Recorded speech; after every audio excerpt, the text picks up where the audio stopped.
The latest on that migrant caravan is now just south of our border. Mexico, well, they're holding a job fair for the migrants, and they're helping them file for asylum in Mexico. Come on in, former DHS Chief of Staff Chad Sweet. Chad, this is now Mexico's problem, right? It is, and again, a tremendous credit to the administration, Secretary Nielsen and Secretary Mattis, for holding the line that has now forced the asylum seekers to stay on the Mexican side of the border. And what that's done, Stuart, is if you're seeking asylum, you have to have a credible claim of fear.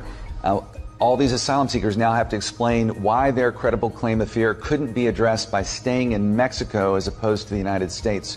So that's really winnowed out of the vast majority of the applicants to only those true core few, and that's why we see the caravan dissipating. So this is a early Christmas present to the American people that should be greatly appreciated. But Mexico has played a role in this. They must be cooperating if they're doing a jobs fair and allowing people to stay, get asylum in Mexico. They're playing their part as well, just as our president demanded. It's a huge issue. When I was Chief of Staff at Homeland Security, we were always frustrated because they don't even have their own border patrol. And so I think what they saw when their own southern border was overwhelmed, we all saw the videos of that.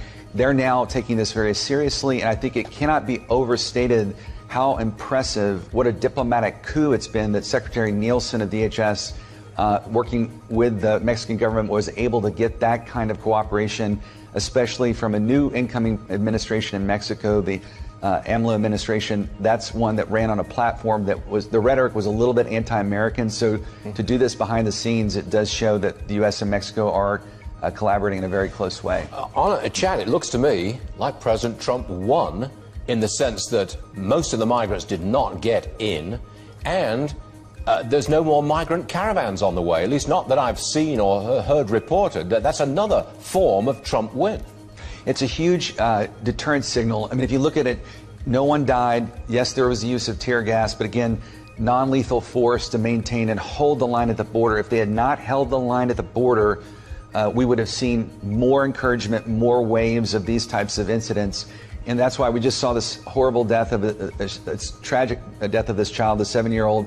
That's the kind of thing that's incented if we don't hold the line like this. So the compassionate, caring thing to do is hold the line. I come from a state that's a border state in Texas where we have a saying, you know, good fences make good neighbors. And I think the Mexican government appreciates that. Now, what about the possible government shutdown if President Trump does not get the $5 billion that he wants for the wall?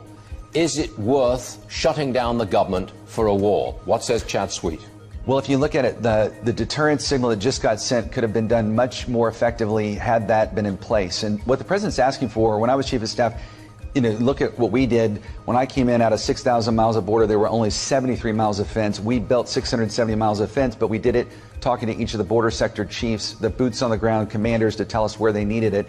At $5 billion, the president is not asking for a sea to shining sea fence or wall. What he's asking for is strategically placed infrastructure. And so that's why I think in the end, if it's necessary, a shutdown could happen. But remember, 75% of the government's already funded through September of next year. So we're only talking about 25% of the government that could be affected. The president's leverage is better now than it will be in a year from now. Well said. Chad Sweet, thank you very much for joining us, sir. We appreciate it. See you soon. Thank you. Yes, sir.